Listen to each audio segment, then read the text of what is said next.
오늘 부활절 아침 부활의 사명이라고 하는 제목으로 하나님의 말씀 선포하겠습니다.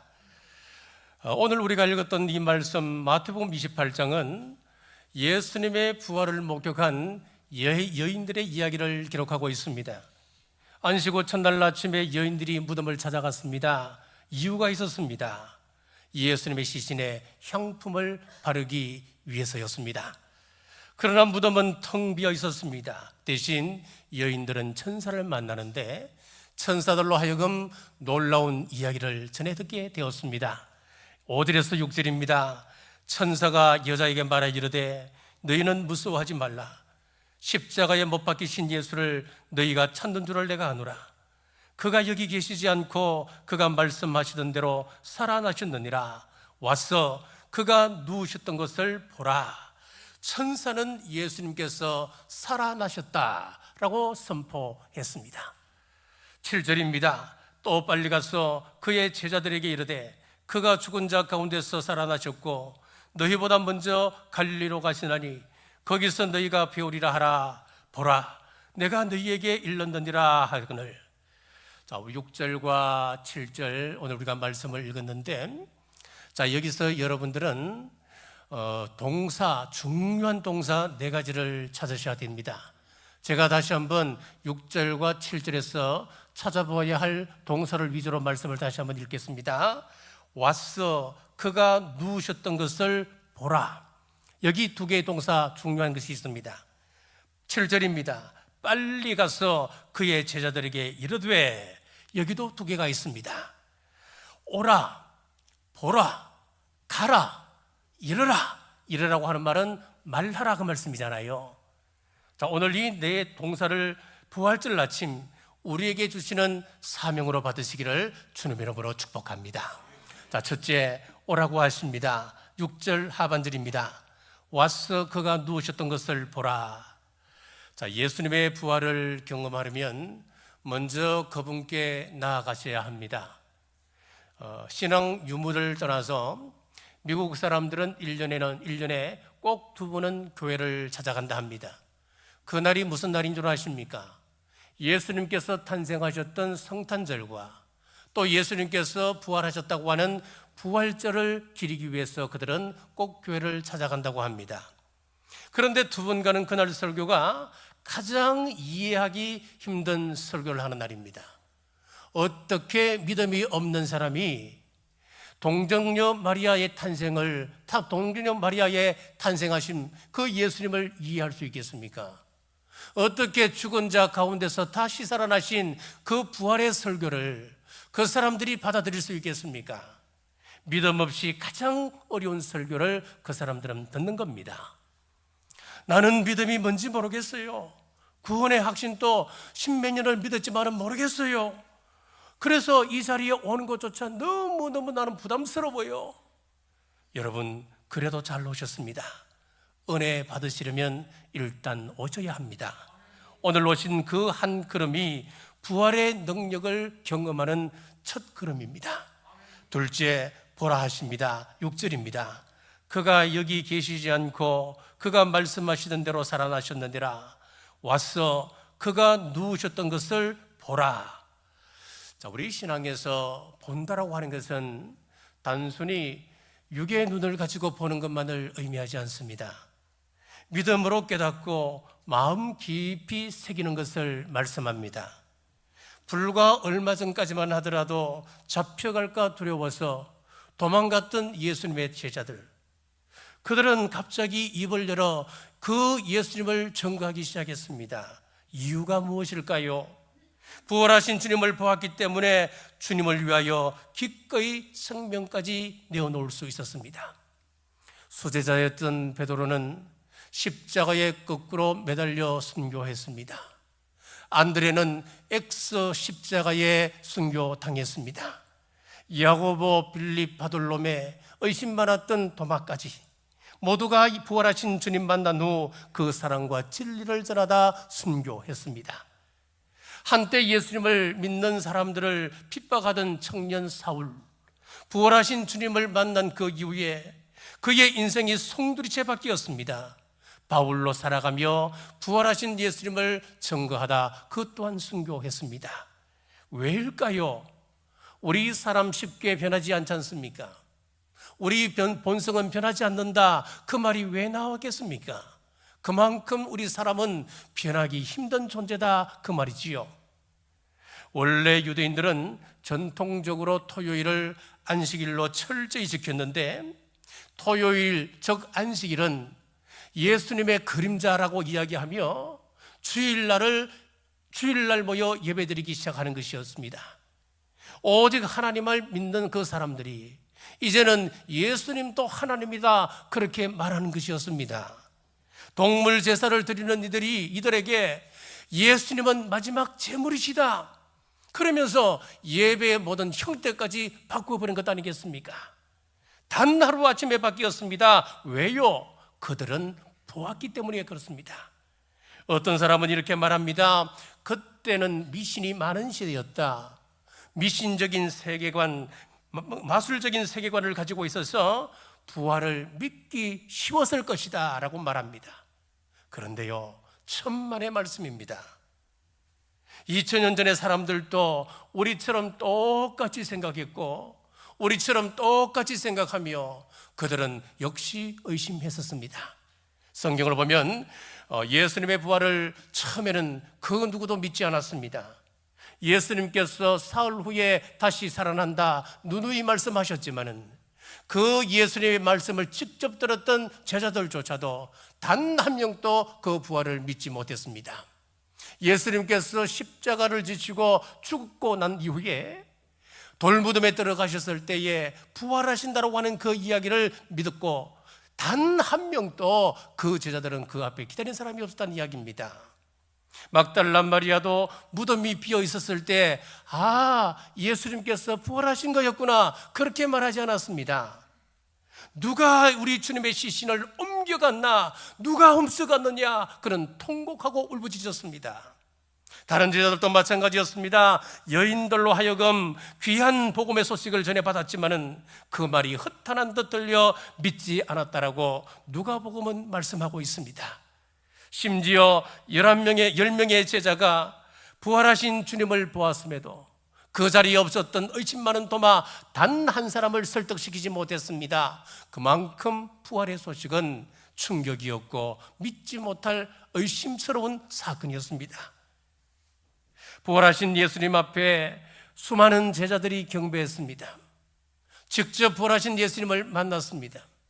그런데 시간이 지나면서 그 사람들조차도 아직도 의심하는 사람들이 있었다, 마태복음은 기록하고 있습니다. 고린도 교회 교인들은 죽은 자의 부활은 없다, 아예 그렇게 말하기 시작했습니다. 2000년 전 사람들 또한 부활은 믿기 어려운 이야기였다고 하는 것을 말씀합니다.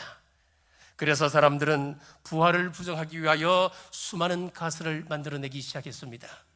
다른 무덤이었다 주장했습니다.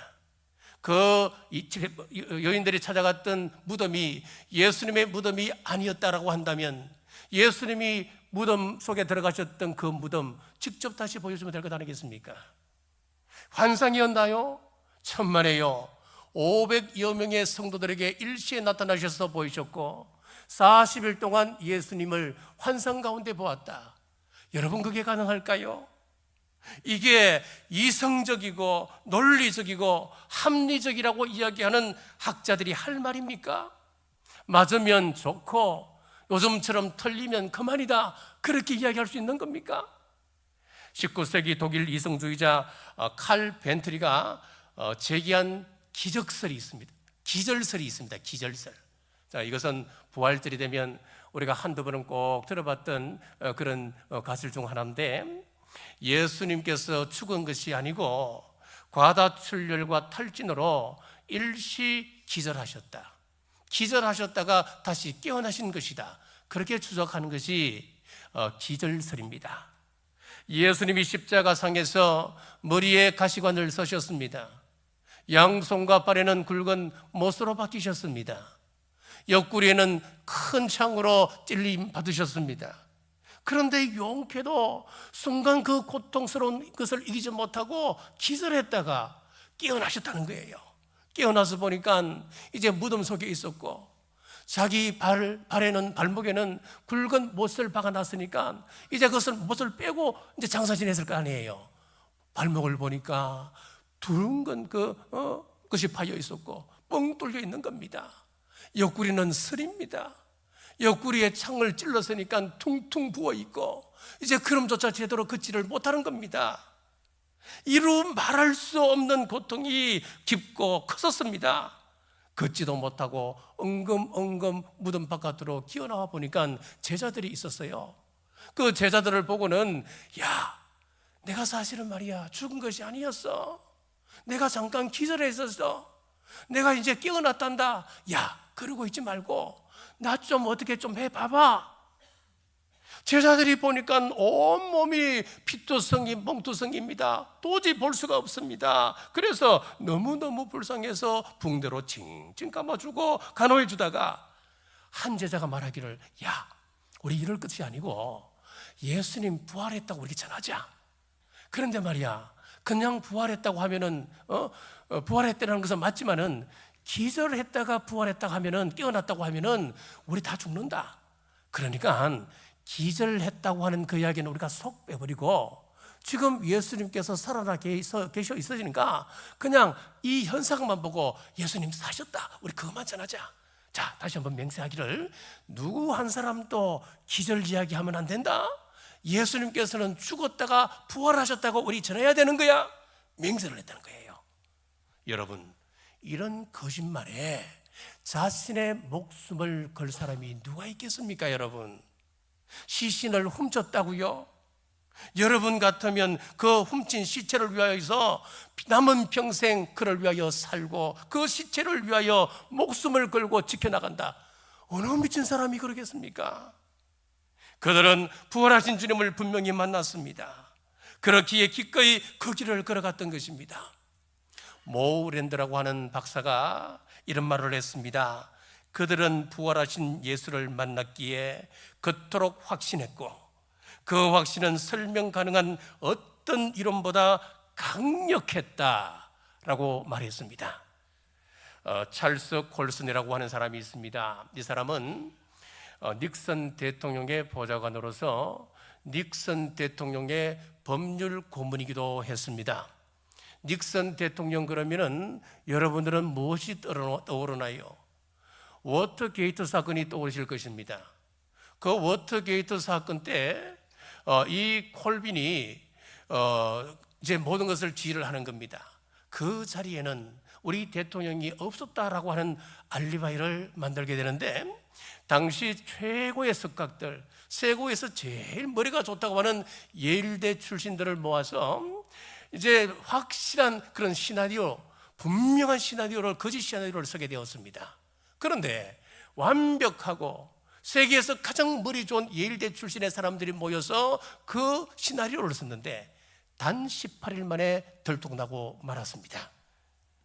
완벽하게 생각했던 그 알리바이가 무너지고 만 것입니다. 그래서 닉슨 대통령은 사임을 하게 되고 찰스 콜슨은 감옥에 수감이 되었습니다.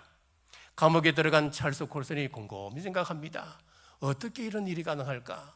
세계에서 제일 머리 좋다는 사람들을 불러 모아서 누구도 반박 못할 알리바이를 만들고 시나리오를 완벽하게 짰는데 어떻게 이것이 18일 만에 끝나버리고 마는가? 회의를 품게 되었습니다.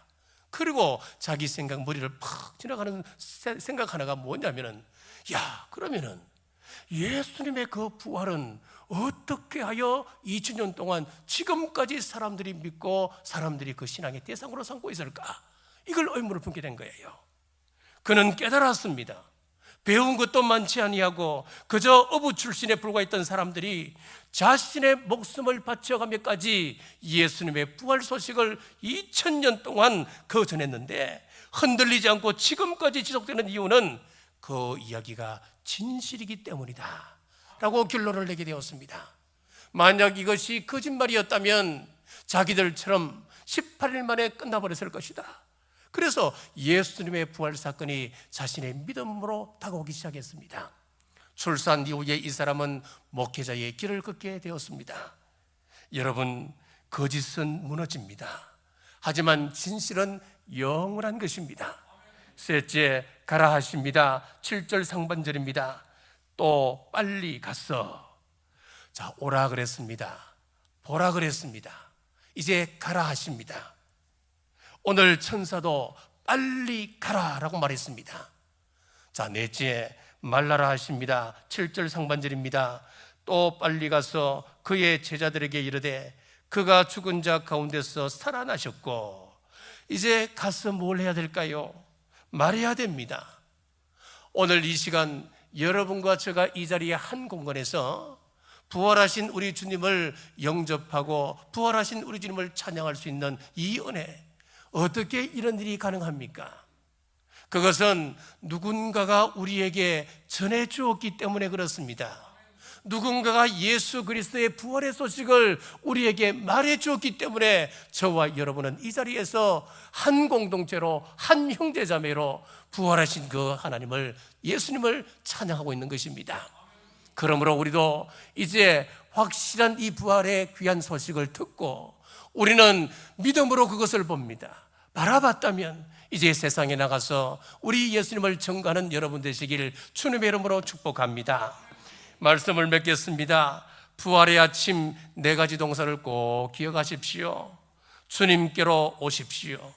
빈 무덤을 똑똑히 보십시오. 그리고 세상으로 나가십시오. 나가서 부활하신 우리 예수님을 말하는 여러분 되시길 주님의 이름으로 축복합니다. 기도하겠습니다. 죽음을 이기시고 부활하신 예수 그리스도의 이름을 찬양합니다. 오늘도 저희를 예배의 자리로 부르시고 부활의 증인되게 하신 은혜에 감사드립니다. 오늘 오라, 보라, 가라, 말하라, 이 4가지 사명을 마음 깊이 새깁니다. 주님 앞에 나오는 그런마다 우리의 마음이 열리고 주님의 부활을 믿고 고백하는 믿음으로 채워지게 하옵소서. 빈 무덤을 보며 죽음이 끝이 아님을, 주님이 약속하신 대로 살아나셨음을 믿게 하소서. 세상은 여전히 주님의 부활을 믿기 어렵다 말하지만 우리의 삶과 고백을 통해 예수님의 부활이 살아있는 진리임을 증거하게 하옵소서. 우리의 가정에서, 직장에서, 삶의 현장에서 예수님 살아계시다고 담대히 선포하는 자 되게 하시고 부활하신 예수님과 함께 죽음을 이긴 생명의 능력으로 살아가게 하옵소서. 다시 오실 예수님 이름으로 간절히 기도드리옵나이다. 아멘.